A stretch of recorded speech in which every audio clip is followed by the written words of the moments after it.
Salam sejahtera dan selamat malam. Yang berbahagia Tan Sri Tuan Guru Haji Abdul Hadi Awang, Presiden PAS dan juga Timbalan Pengurusi Perikatan Nasional Malaysia, yang berbahagia Ustaz Abdullah Hussein, calon Perikatan Nasional bagi Parlimen Muar,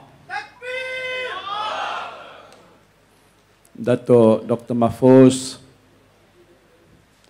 rakan-rakan pimpinan Parti Gerakan, saudara dan saudari yang saya hormati sekalian. Apa khabar semua? Masih segar lagi? Alhamdulillah. Pertama-tamanya saya memanjatkan rasa syukur kehadrat Allah Subhanahu wa Ta'ala kerana pada malam ini dapat bersama-sama menyertai program ceramah Mega PN Best. Dan daripada apa yang dapat saya saksikan di hadapan saya ini, sambutan agak luar biasa. Ramai sekali. Mungkin kerana nak dengar Tuan Guru kita menyampaikan ucapan dan ceramah sebentar tadi, dan mungkin juga nak tengok muka Abah yang agak sebahagian di sini rindu. Dah tua dah saya ni, 75 tahun, tapi macam 55 tahun rupanya. Pertemuan pada malam ni amat penting kerana untuk beberapa jam ke hadapan ni, mungkin kurang daripada 72 jam tak silap saya, seluruh rakyat Malaysia yang berhak untuk mengundi akan keluar beramai-ramai pada 19 hari bulan untuk mengundi. Nampak mudah aja. Siapa yang berhak mengundi boleh samak dalam link yang disediakan oleh SPR, dan kita akan tahu di mana tempat kita mengundi mulai pukul 8 pagi kalau tak silap sampai 6 petang. Bawa kad pengenalan masuk ke tempat nak membuang undi. Nanti selepas mengundi dia kasih saya lah dakwat hitam tu, nak bukti telah mengundi. Selesailah tugas kita. Tetapi signifikannya ialah kerana ini pilihan gaya yang bagi saya lah antara yang terpenting dalam menentukan hala tuju negara kita 5 tahun ke hadapan. Kita sedar dalam masa beberapa tahun yang mutakhir ini, politik negara kita tidak stabil. Katanya 3 Perdana Menteri dalam satu penggal sebelum kita bubarkan Parlimen. Entah kebetulan anak Muar ni seorang daripada 3 Perdana Menteri ini. Sekejap aja. Tapi sekejap pun 17 bulan, awak semua tak pernah menjamah nak jadi Perdana Menteri pun setakat ini. Itu satu daripada tanda ketidakstabilan. Dan dengan adanya kestabilan politik dalam negara ini, kesannya agak amat besar sekali. Orang nak datang Malaysia ni nak tengok negara kita stabil. Kerana mereka nak bawa wang yang banyak berbilion, melabur, bina kilang, mengeluarkan produk untuk ekspor, dan kita dapat nikmat daripada peluang pekerjaan dan negara pungut hasil cukai yang banyak. Itu penting. Tapi bila keadaan negara tak stabil macam yang kita saksikan sekarang ni, pelabur tak datang. Dia duduk di pintu tu nak tengok siapa kerajaan lepas ni. Kok kalau kerajaan tu dia fikir tak juga menjamin kestabilan, ada terpalit dengan rasuah, ada salah guna kuasa, dia lari. Dia pergi ke seberang sana dengan di Indonesia sebagai contoh. Pak Jokowi, apa pun kita kata Jawa, orang Jawa, tapi bijak menguruskan Indonesia dan telah menarik pelaburan yang besar nilainya. Kerana Indonesia, apa pun kita kata, stabil. Tak ada terganggu gugat, pentadbirannya berjalan dengan lancar. Dan katanya Indonesia antara negara yang paling pesat membangun sekarang ini. Jangan kita pandang rendah. Kerana kita juga banyak saudara mara kita di sana. Pak saya asal daripada Sulawesi. Mak saya daripada Jawa. Jadi Bugis campur Jawa jadi Melayu. Saya Melayu. Cakap Bugis tak gerti, cakap Jawa sedikit saja. Yang petahnya berbahasa Melayu. Itu kalau negara tak stabil. Jadi keputusan pilihan raya ini penentu. Stabil ke tak stabil? Itu soalnya. Kalau nak stabil pula, sebuah kerajaan tu tak boleh hanya ada 112 kursi. Saya jadi Perdana Menteri dulu 114. Inilah, Tok Guru lah yang penaja saya. Dia kata, Tan Sri, nak jadi Perdana Menteri, sekarang saya nak sokong jadi menteri. Ini sejarah. Sampai ke mati saya tak akan lupa. Kerana PAS menyokong saya dan alhamdulillah menjadi kerajaan Pakatan Nasional. Jadi kalau situasi tak stabil, kita nak cari jalan supaya menstabilkan keadaan. Dan cara untuk menstabilkan kerajaan menunai tanggungjawab kita, mengundi yang saya kata mudah saja. Tapi kesan pengundian tadi sama ada kita memilih wakil rakyat yang kita yakin dan percaya beramanah, bertanggungjawab, boleh buat kerja dan menguruskan negara dengan teratur dan cermat. Rakyat dapat nikmat daripada kemajuan dan pentadbirannya. Kalau nakkan dia lebih stabil, Perikatan Nasional mesti menang katalah 130 kerusi. Boleh tak agaknya?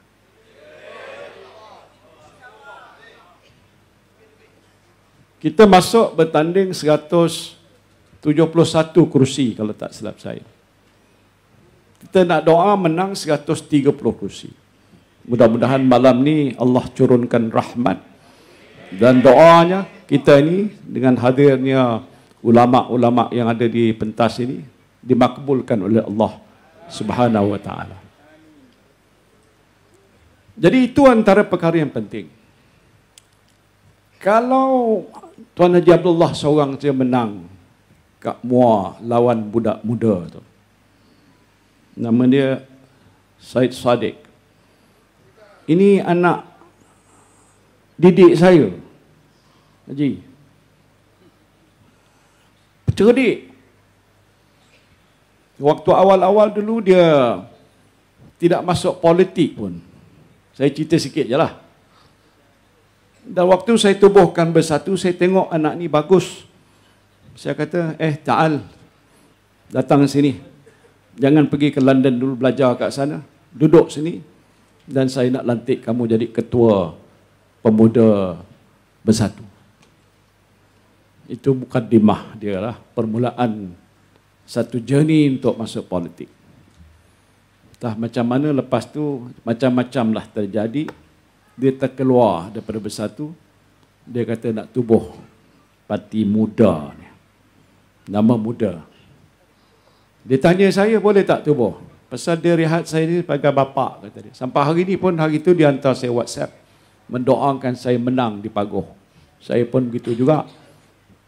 Nak doakan dia menang di Muar. Bahasanya gitu. Tapi Nawai itu kata, menangkan Haji Abdullah pasal Perikatan Nasional. Tak apalah, tak usah panjang cerita. Itulah sejarah sedikit. Saya boleh cerita panjang soal itu. Tadi soal kestabilan. Karena nak stabilkan negara tadi, soal yang pertama, soal menjamin kelestarian pembangunan negara yang lebih berkesan. Itu bukan soal memiliki sebuah kerajaan, tapi kerajaan yang bertanggungjawab, kerajaan yang boleh melaksanakan agenda pembangunan negara yang berkesan, yang boleh mengangkat darjat dan harkat manusia Malaysia ini ke satu harakah yang lebih tinggi. Ini nawaitu kita. Tetapi siapakah agak yang kita percaya dan yakin boleh buat kerja berat? Ini bukan jadi ketua kampung, Tok Pengulu, guru besar. Menguruskan negara mesti ada seorang ketua namanya Perdana Menteri. Di bawah tu ada jemaah menteri. Jaga pelbagai-bagai sektor-sektor pembangunan negara. Ini bukan mudah. Sebab itu, yang penting sekarang inilah, saya nak jelas sikit ialah apa yang kita tawarkan sebagai Parti Perikatan Nasional. Saya fikir bab politik tadi, Tan Sri Tok Guru dah sebutkan. Dia punya keputusan akhirnya jangan pilih Barisan Nasional dan jangan langsung sentuh dan pangkah Pakatan Harapan. Bahaya besar. Pakatan Harapan bahaya besar. Saya baca baru pagi tadi lepas subuh ada satu video seolah ni kumpulan Yahudi. Dia bercakap tentang Malaysia sekarang. Dalam kumpulan tu dan doa dia dan macam-macam cara nak minta supaya Malaysia jatuh ke tangan pihak pembangkang yang menaja kumpulan Yahudi dan juga Kristian. Bagi saya ini bahaya. Apakah bermakna akan berlaku proses Kristianisasi? Dan kita dah dengar cerita ni bukan? Di Kuala Lumpur, di Petaling Jaya, kalau ada gereja hari Ahad, ada juga orang-orang Melayu pergi ke sana. Rupanya dah masuk Kristian. Itu saya tak fikir berkembang dengan pesat. Pasal sebahagian besar kita ni adalah orang Islam. Tetapi agenda puak dan kaul-kaul sebegitu ini ialah tidak lain tidak bukan satu hari niat mereka ialah untuk mengambil alih Malaysia ni menjadi satu daripada koloni dia. Itu satu daripada strategi jangka panjang. Mungkin tidak dilihat waktu kita ini, tapi mungkin tidak berapa lama. Kalau kita tak berhati-hati dan berjaga-jaga, boleh terjadi. Na'udzubillah min zalik. Sebab itu, pertama tadi kalau BN dan juga UMNO yang menjadi terasnya, saya berada di situ lama, tuan-tuan. Ada makcik-makcik kat kampung, saya tanya, makcik ni pilihan raya dah dekat. Makcik nak sokong siapa? Tan Sri lah. Oh ya, bagus. Habis nak pangkah mana? Pangkah Dacing. Ini cerita benar. Saya kata saya bukan Dacing lagi, makcik. Kan bukan Tan Sri Dacing lagi dulu? Dah. Entah hikmahnya saya ditendang keluar dari UMNO. Tak jadi timbalan fungsi Barisan Nasional. Saya membentuk wadah baru yang dinamanya Parti Pribumi Bersatu Malaysia. Sahabat qarib saya tak lain dilepas. Yang tak termimpi oleh saya. Tapi hikmah. Dan sudah dibukakan hati oleh Allah SWT. Kita bergabung sebagai satu jamaah dalam saf yang sama. Ini contoh saja. Makna ada setengah orang tidak berapa memahami situasi politik sehingga dia andaikan bahawa saya sebagai contoh masih kekal di situ. Saya sudah berhijrah bang. Macam sejarah Rasulullah berhijrah min Makkatil Mukarramah ila Madinatul Munawwarah. Meninggalkan zaman-zaman hitam dan gelap kepada zaman cahaya yang terang benderang. Saya dah tinggalkan yang gelap dulu. Saya maju bara ke depan bersama dengan ustaz dan tokoh-tokoh yang besar di hadapan kita ini. Satu jamaah yang kita namakan Perikatan Nasional. Jadi yang penting sekarang ni, kalaulah BN yang kita tahu sejarahnya lampau begitu lama, bukan terpalit, bergelumang. Siapa ada pakar bahasa di sini? Terjemahkan. Terpalit itu macam palit sikit. bergelumang penuh daripada hujung rambut sampai hujung kaki dengan perbuatan-perbuatan kemungkaran dan salah laku, rasuah. Masya Allah, Malaysia sekarang ini dicap sebagai negara di mana rasuah yang terbesar berlaku di dunia. Cerita 1MDB. Antara sebab yang saya dipecat daripada jawatan Timbalan Menteri kerana saya menegur. Saya beritahu Datuk Seri Najib, Perdana Menteri, bos awak, bahawa perbuatan ini salah. Usah nak ambil berbilion, sesin pun haram. Saya tegur ini kerana ini suatu penganiayaan kepada rakyat. Malaysia sudah terbangun lama, khazanah banyak dikumpul bernilai berbilion ringgit, bukan untuk tujuan dirompak dan dicuri oleh pemimpin negara. Itu berdosa besar. Tapi apa terjadi? Bukan seorang, bukan dua orang, bukan tiga orang. Dulu waktu COVID ada apa dia panggil kluster tabligh. Ni adik saya ni ada tabligh. Mana ada seorang ikut. Hadi nama dia. Sama dengan Tok Guru. Tu Hadi ni. Ustaz Tun Hadi ni dia. Tabligh dia pergi merantau seluruh dunia ikut tuan-tuan dia. Dulu itu ada kluster mahkamah.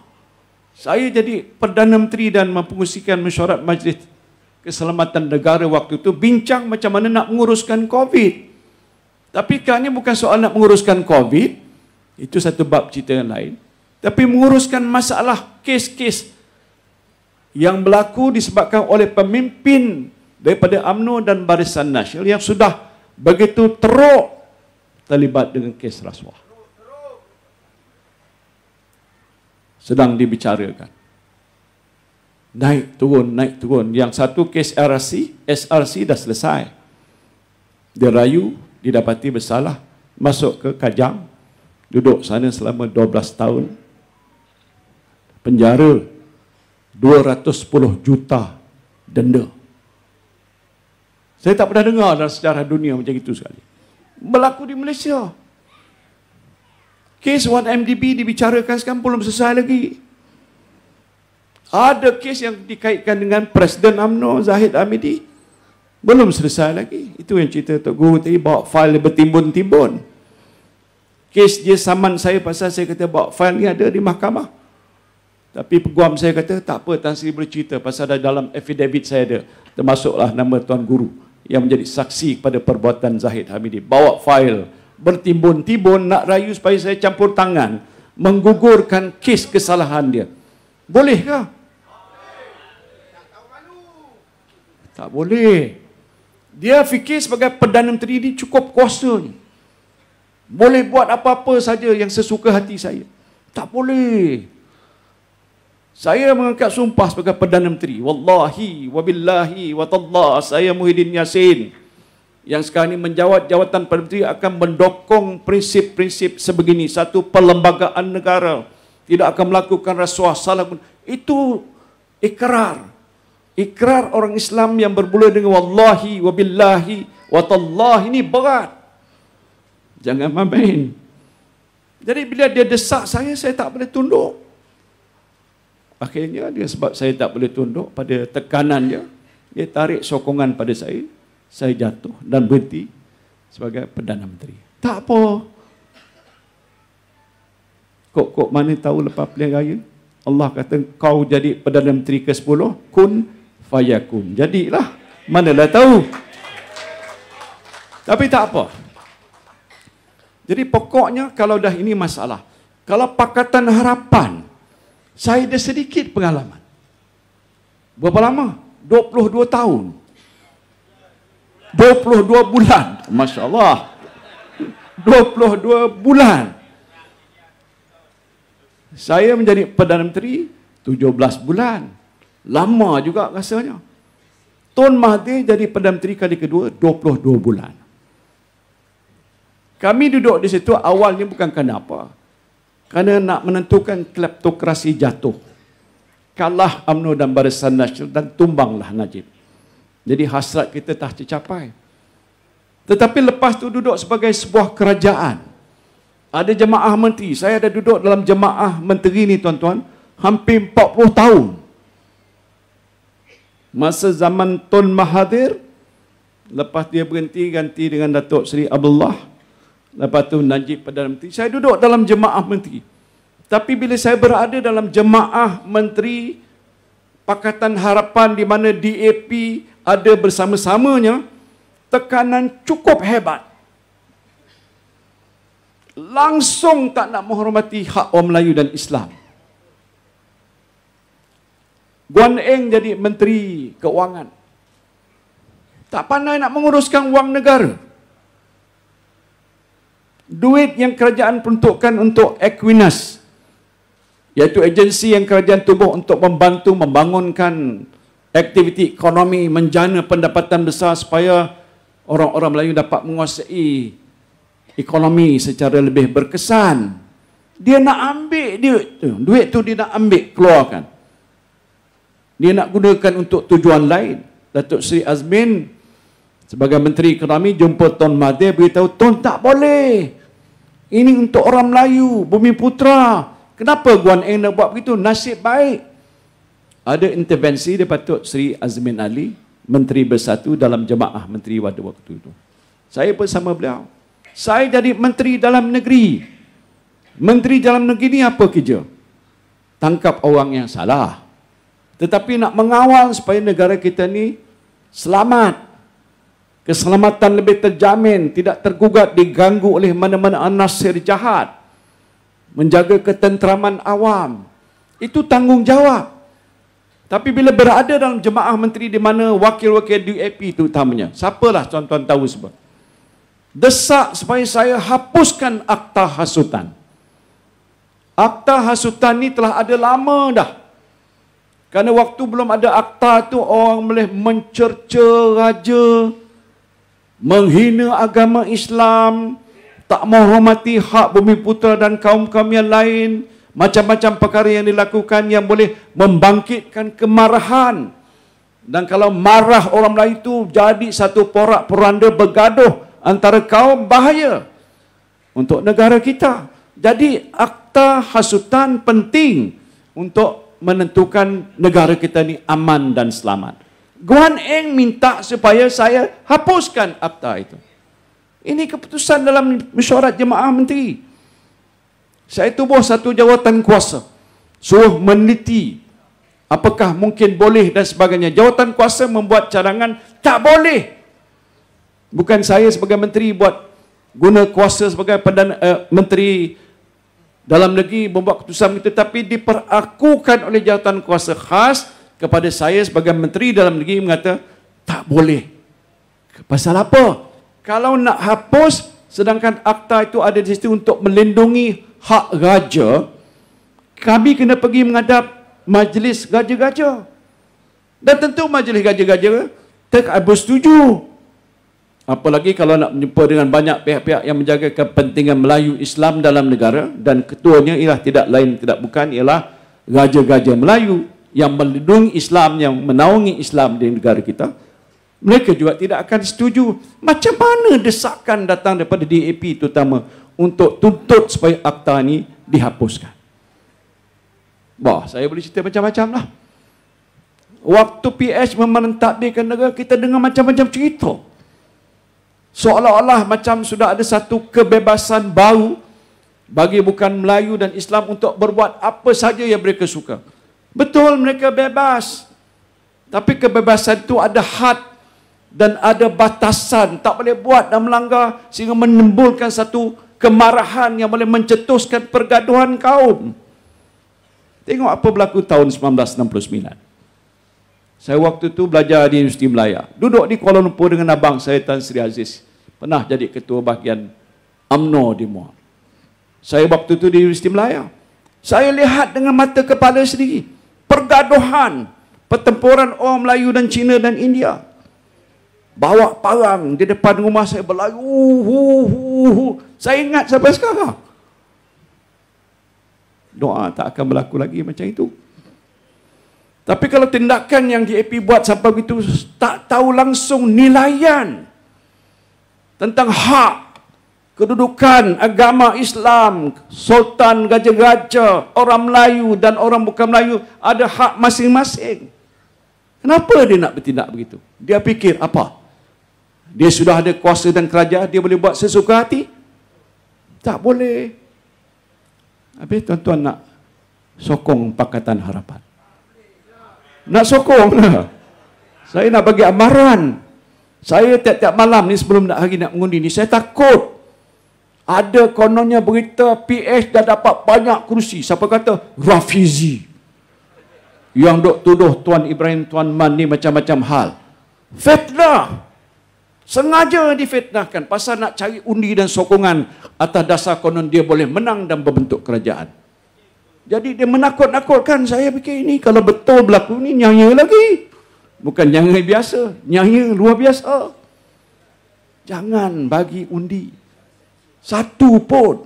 Satu undi kepada PS macam satu undi pada DAP yang tak menghormati hak kita. Jangan buat begitu tuan-tuan. Oh ya, saya ada hak apa? Saya tak nak katakan anak muda. Dia pun ada hak. Saya nak pilih sesiapa, saya pilih Tan Sri. Ya.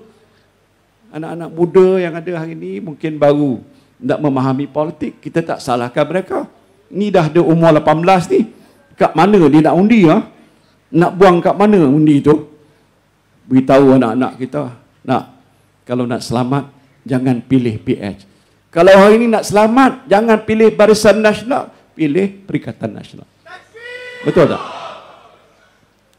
So, ni satu tak boleh. Yang ni mungkin, tak boleh ini, tak boleh ini. Yang boleh hanya Perikatan Nasional. Saya nak beritahu ni, tuan-tuan dah baca tak? Kitab kulit biru ni. Kitab tu macam buku. Buku kulit biru, Manifesto Perikatan Nasional. Tadi Tok Guru dah sebut sentuh sikit. Saya nak ambil ini beberapa perkara, mungkin sampai subuh. Boleh ke? Boleh berjemaah kat sini, tapi taklah lama sangat kerana ada had batasan waktu kempen, tak boleh lebih daripada jam 12. Ada hari itu saya terlajak orang hantar surat Allah dah lebih 12 suku. Nasib baik tak polis tangkap saya. Kat Keling banyak polis ada kat sini. Tapi tak apa, nak jelaskan. Pasal bila kata kita nak sokong Perikatan Nasional, bermakna saudara sokong kerajaan Perikatan Nasional, mesti ada janji. Dan janji ini wajib ditunaikan. Ni Ustaz ada kat sini. Apa hukum kalau berjanji? Tok Mahfuz ada kat sini. Hukumnya wajib ditunaikan. Dan ini disebutkan di sini ialah tajuknya prihatin, bersih dan stabil. Yang kita biasa PN best tu prihatin, bersih dan stabil. Penting. Keprihatinan soal apa yang kerajaan dah lakukan tu jelas. Waktu zaman kita yang singkat mentadbirkan negara, kita cukup perhatian tentang masalah rakyat. Waktu pandemik COVID melanda seluruh dunia, Malaysia tidak terkecuali, kita prihatin tentang apa tindakan, langkah yang harus kita buat untuk menguruskan soal ehwal nyawa dan kehidupan kita. Terbukti kita mampu. Saya tidak masuk bakul angkat sendiri, tapi disahkan oleh pakar-pakar antarabangsa termasuk World Health Organization yang mengatakan bahawa pengurusan COVID di Malaysia antara yang terbaik di seluruh dunia. Orang lain tunggu vaksin. Pak Jokowi, saya melawat ke sana waktu saya jadi Perdana Menteri, official visit. Dia layan saya daripada awal sampai akhir, berjemaah sembahyang sama-sama. Duduk sama dia. Waktu tu dia kata dengan saya, Pak Muhyiddin, saya kalau di Jakarta ni kenakan PKP, porak-poranda. Orang Jawa ni nggak ada duit. Kalau tak kerja satu hari, mati. Dia kata pasal saya umumkan PKP. Tapi di sana ada juga PKP sementara aja. Tapi dengan sebab tidak ada PKP, wabak COVID melanda. Pantas dan cepat. Jumlah yang meninggal dunia pun ramai. Itu satu ujian keupayaan. Saya tak nak sebut ni kerana awak kata menengahkan saya, tetapi ini pengurusan COVID yang agak berkesan. Yang lain negara tunggu, Indonesia setahun lebih, kita 7 bulan dah dapat. Siapa di sini yang belum dapat suntikan vaksin? Angkat tangan. Tak ada? Alhamdulillah. Syukurlah. Anwar Ibrahim, gelar saya Bapa PKP. Kalau dia bagi saya medal emas, tak apa. Dia mengata saya. Itu maksudnya tadi. Dia kata, Muhyiddin, waktu jadi Perdana Menteri tak ada kerja lain. PKP, PKP, PKP. PKPD, PKPP. Tak apa, saya pun tak ingat lagi. Jadi dia bagi saya gelaran Bapa PKP. Thank you Anwar Ibrahim. Bayangkan kalau tak ada PKP, tuan-tuan. Ada PKP, 4 juta rakyat di negara kita terkesan dengan jangkitan COVID. Saya sudah dijangkiti COVID. Isteri saya pun sudah dijangkiti COVID. Anak-anak saya kulluhum fi baiti, dalam rumah saya, semua COVID. Waktu mana vaksin belum sampai. Tak tahu macam mana doktor layan dia. Lepas berapa hari, 2 minggu waktu itu, selesai, khalas. Sekarang ni tak payah 2 minggu, 5 hari pun dah okey dah. Bayangkan kalau tak ada pengurusan sebegitu dilakukan oleh kerajaan pimpinan saya waktu itu, mungkin yang akan terjangkit bilangannya 10 ke 20 juta. 4 juta tu dah besar. Meninggal dunia 36,000. Dia kata paling tinggi di dunia. Saya fikir Anwar Ibrahim tak pergi sekolah kot. Tak pandai kira ke? Bandingkan negara Amerika, ya populasi besar, tapi yang mati 1.6 juta. Rusia 800,000. India 500,000. Ya populasi besar. Tetapi kalau ikut kiraan peratusan ratio kita 30 juta, sewajarnya kita patutnya jumlah yang dijangkiti dan meninggal dunia mungkin dekat 70-80 ribu. Tapi kes kita berbanding dengan negara lain masih rendah lagi. Jadi tak apalah Anwar Ibrahim tak bersyukur. La in syakartum la azidannakum wa la in kafartum inna azabi lasyadid. Allah menyatakan kalau kamu bersyukur atas nikmat yang aku bagikan kepada kamu, la azidannakum, aku akan tambah lagi. Wala in kafartum inna azabi lasyadid. Kalau kamu kufur akan nikmatku, maka azabku yang paling pedih. Harap Anwar Ibrahim baca ayat itu. Okey. Nothing to do with BN, nothing with PH. Yang penting ialah soal ni. Tawaran dia apa? Saya ambil ringkas saja. Waktu kita pergi turun ke bawah, ada orang jumpa saya lagi, Tan Sri, boleh tak bagi kami sekali lagi round KWSP? La ilaha illallah. Pasal waktu COVID dulu, tuntutan kerajaan waktu saya memimpin negara, supaya diizinkan wang simpanan untuk jangka masa tua dikeluarkan sekarang, kerana rakyat kata kami tak ada duit. Kerja tak ada, perniagaan tak boleh, Makcik Kia, Pak Saleh jual bi kolok dan sebagainya, tak boleh berniaga. Contohnya orang seperti itu, dan minta supaya kerajaan benarkan. Kita setelah keluarkan I Citra, I Sinar, I Lestari, kalau tak salah 3 I ni dah keluar dah, banyak dah dapat manfaat. Tapi ada datang lagi. Kok pasal dah dekat pilihan raya agaknya. Ini aku guna kesempatan, dia nak jadi Perdana Menteri. Dia kata boleh tak keluar? Saya kata kalau dah dulu boleh, yang akan datang, awak punya duit berapa banyak lagi dalam tu? Adalah 10,000. 10,000 bukanlah 100,000. Dia nak minta keluar. Saya kata okey, kita buat keputusan, kita keluarkan nanti, insya-Allah mesyuarat jemaah puteri pertama, kalau kita menang bentuk kerajaan, antara yang pertama yang kita lakukan ialah bagilah KWSP bersasar seberapa cepatnya boleh. Satu. Kedua, cost of living allowance. Penjawat awam elok dengar.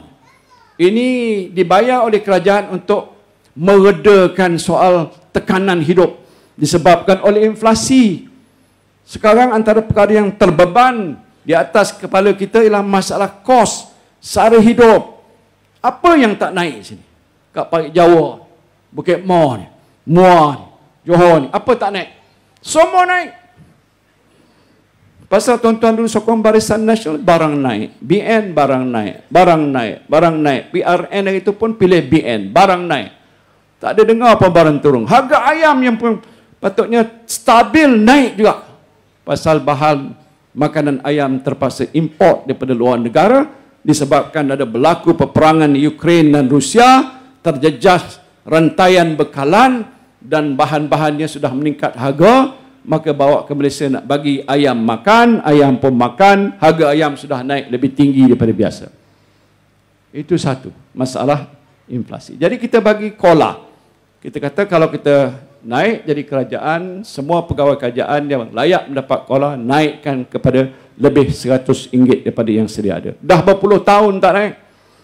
Ada juga yang mempelik, alah, sikit sangat nanti. Oh, kau kira sikit.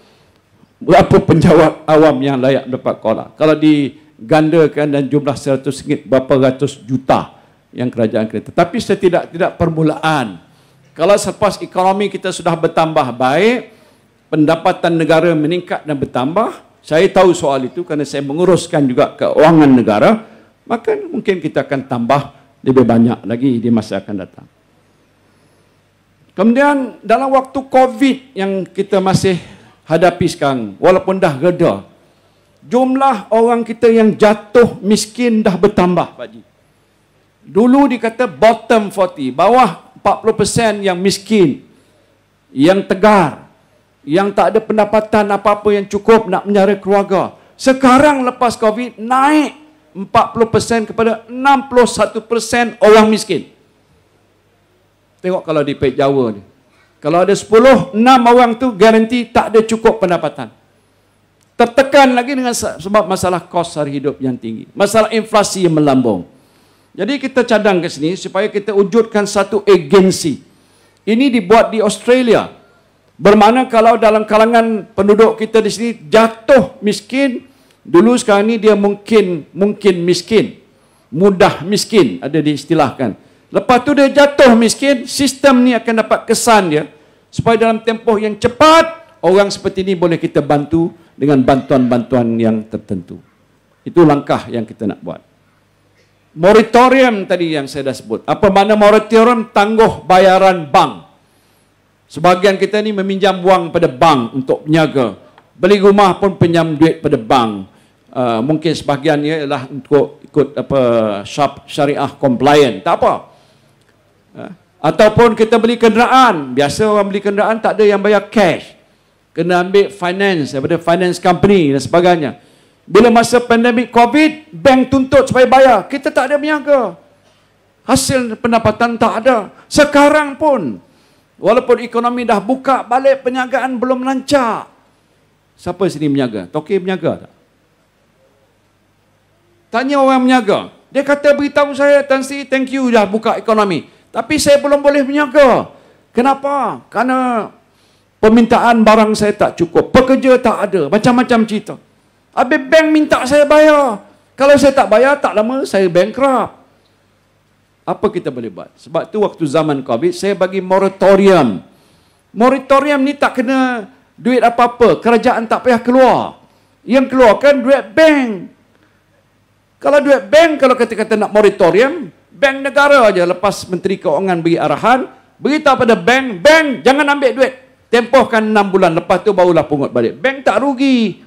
Cuma bayaran pada bank tu ditangguhkan supaya orang yang meminjam tak menanggung beban hutang kerana penjagaan mereka sudah jatuh dan merosot. Saya sebutkan tadi di Ledang, depan saya ramai orang Cina.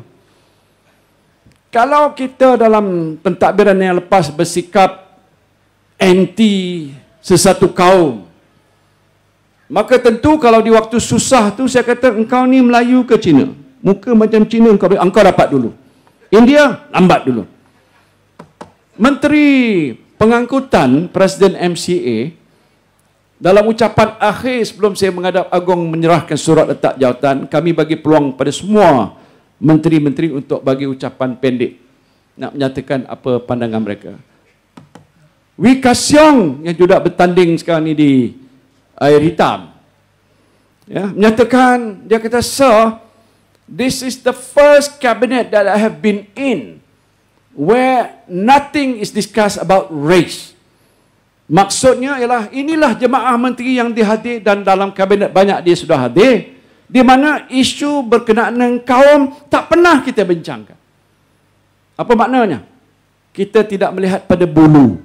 Kita tak melihat pada kaum-kaum. Kita lihat pada semua di zaman susah. Melayu susah, India susah, Cina susah, orang-orang Thai, orang asli susah semua.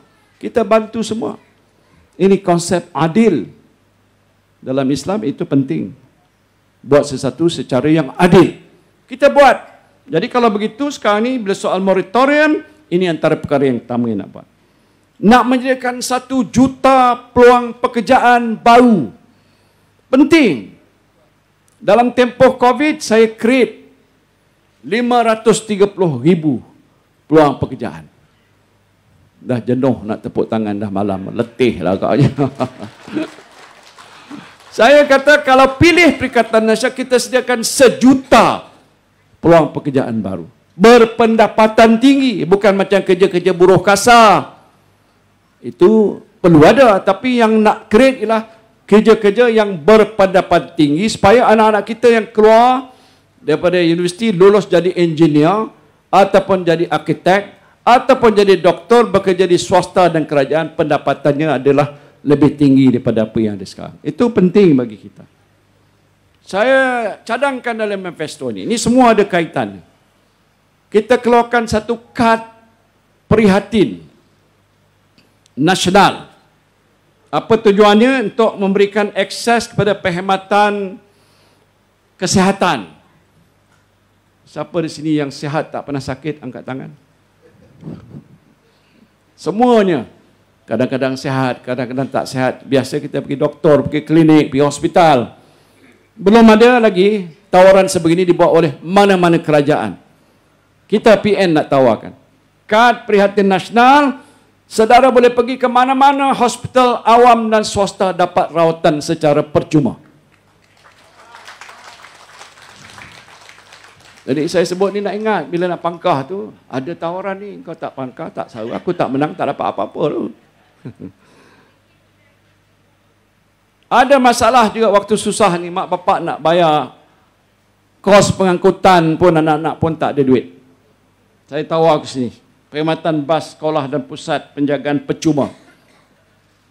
Yalah, tak payah tepuk lagi lah, cukup je lah. Masalah belia ada dalam manifesto kita ni. Tapi saya sebutkan satu saja. Skim perumahan mikro belia mampu sewa. Belia kita ni biasa dah keluar dari universiti nak bekerja, nak duduk rumah. Dia nak cari rumah sewa tak? Kalau di bandar, bukan di Paik Jawa ke Bukit Mo ni, sewanya mahal. Bukan 200-300, tak boleh. Kurang-kurang macam 700-800, 1,000, 1,200 sebulan. Belia tak nak duduk rumah besar dengan bilik 3-4 bilik ke 8 bilik. Dia nak 1 bilik saja. Dia bujang.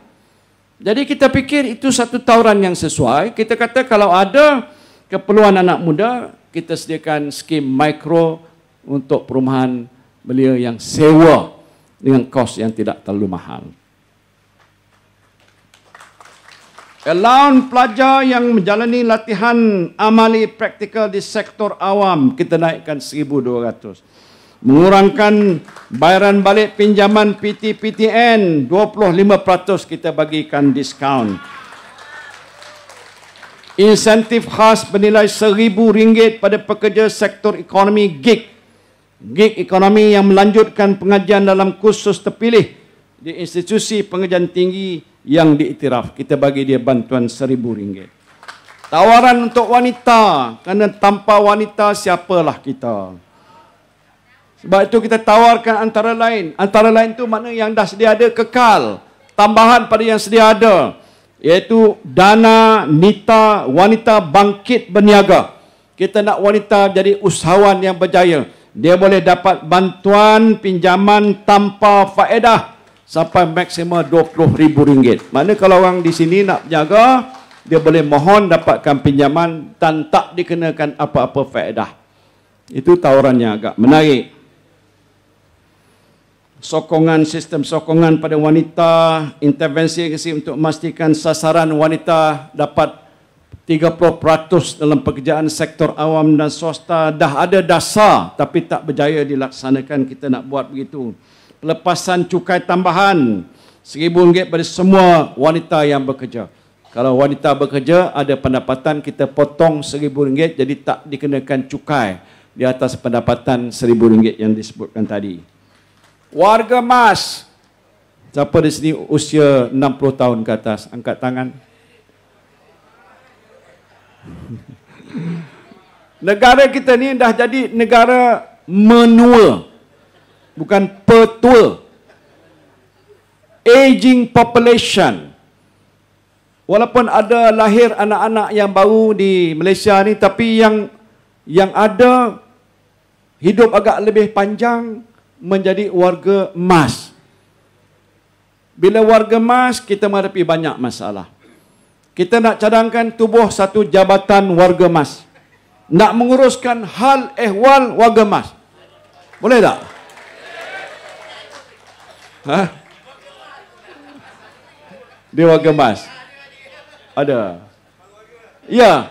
Kita jangan ketawa. Di negara Jepun, antara negara yang mana ramai orang sudah tua, dikatakan aging population. Ini satu masalah yang serius.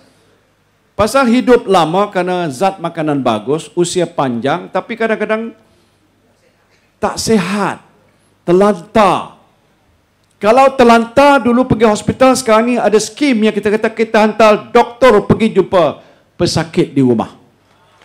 Boleh tak? Tawaran kita ni macam, alah biasa je dah.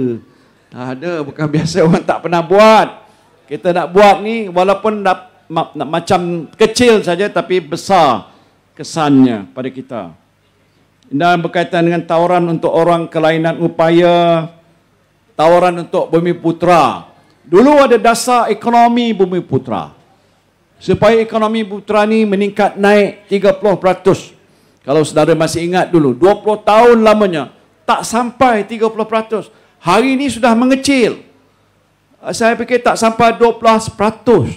Makin lama makin mengecil, waktu mana kek ekonomi makin membesar. Patutnya kita pembesar. Tidak. Dalam kek yang besar, kita punya peratusan yang kita dapat hanya lebih kurang 12%. Ini satu dasar yang perlu kita kaji balik. Waktu saya jadi menteri dulu dan menaja apa yang saya sebutkan wawasan kemakmuran bersama. Shared Prosperity Vision. Saya nak cadangkan kepada pimpinan Perikatan Nasional, kita jadikan ini sebagai dasar kita. Shared Prosperity Vision, ya, wawasan kemakmuran bersama. Maknanya jangan kau makmur, aku miskin. Semua mesti makmur. Melayu, Cina, India mesti share together. Supaya prosperity dalam negara kita ni dikongsi sama-sama dengan kaum dan bangsa yang lain. Boleh tak? Saudara, saya tak nak cerita panjang, tapi buku ni baca. Kalau kat sini apa cerita? Orang sini ada menjadi pekebun kecil getah tak? Kelapa sawit ada tak? Kelapa sawit okey sikit, harga baik. Tapi banyak orang dah tebang kelapa sawit, tanam musang king pula. Itu lagi cerita lain. Getah. Sebahagian besar pada pekebun kita terlibat dalam tanaman getah. Harga getah sekarang ni dikata turun ke paras yang rendah. Tak silap saya RM2 ke sekilo. Kita nak cadangkan supaya kita kenakan satu harga lantai. Makna apa pun situasi dunia, harga macam mana naik pun dia tak boleh turun daripada paras yang ada sekarang. Adakan lantai. Floor price. Katalah RM2.80 ke RM2.50. Jadi tak, bila dijual di pasaran, peniaga peraih tak boleh beli dan bayar harga lebih rendah daripada harga lantai. Itu cadangan kita untuk soal industri getah dan sebagainya. Kalau nak bincang soal penanam padi, rancangan tanah Felda, semua ada di sini. Antara juga yang penting yang kita tekankan sini ialah meningkatkan akses kepada internet. Kita semua ni ada handphone. Semua ada handphone. Dalam internet, Kita nak gunakan internet sebagai satu alat perhubungan penting. Untuk meningkatkan perniagaan kita, kita perlukan internet, perniagaan secara online. Dan ini penting untuk kita tingkatkan. Dah ada dasar waktu saya dulu yang saya lancarkan untuk menyediakan akses kepada internet di seluruh negara. Di bawah jendela program. Sebahagian sudah berjalan, tapi belum selesai kesemuanya. Kita nak tentukan di mana saja kita berada, kemudahan internet itu dapat kita gunakan secara yang maksimum yang terbaik. Terutama untuk penjagaan, untuk pendidikan, ini penting. Saya rasa sedih di mana hari itu di Sabah ke, tak silap saya, anak kita terpaksa panjat pokok di Sarawak ya. Nak dapat akses pada internet, dia kena naik atas pokok baru dapat connectivity. Jadi saya jumpa keluarga ni waktu saya melawat ke Sarawak dulu, dan kesian tengok dia. Kita dah cari usaha supaya dipercepatkan perhubungan antara kita menerusi internet itu diperbaiki, dan sudah disediakan satu peruntukan. Cadangan saya waktu mana kita mentadbir negara insya-Allah akan datang, kita akan sediakan peruntukan yang lebih besar. Jadi saya tak payah cerita. Di sini secara ringkas dia kata ada 12 tunjang. Tunjang tu mana yang jadi induknya. Ada 30 pendekatan approach yang kita gunakan. 234 tawaran. Bukan sedikit, banyak tawaran. Dan saya dah kaji apa yang ditawarkan oleh Pakatan Harapan. Apa yang telah ditawarkan oleh Barisan Nasional. Saya fikir, dan ini telah disahkan oleh banyak pakar-pakar yang menilai ini, tawaran Perikatan Nasional lah tawaran yang terbaik. This is the best offer. Jadi kalau saudara memikirkan soal ini, dan ini memang penting untuk meningkatkan kehidupan kita dan taraf hidup kita, menerusi kerajaan yang beramanah dan bertanggungjawab, maka pastilah kita nak memilih Perikatan Nasional. Jadi itulah saja yang nak sebut di sini. Saya doakan mudah-mudahan Tuan Habibullah kita dekat sini menang, dan seluruh negara calon-calon Perikatan Nasional mencapai kejayaan yang cemerlang, supaya kita akan bentuk sebuah kerajaan yang adil, yang saksama, yang bertanggungjawab, yang beramanah. Ini kita akan laksanakan insya-Allah selepas 19 hari bulan yang akan datang. Terima kasih. Wabillahi taufiq wal hidayah. Wassalamualaikum warahmatullahi wabarakatuh. Perikatan! Perikatan! Perikatan! Takbir!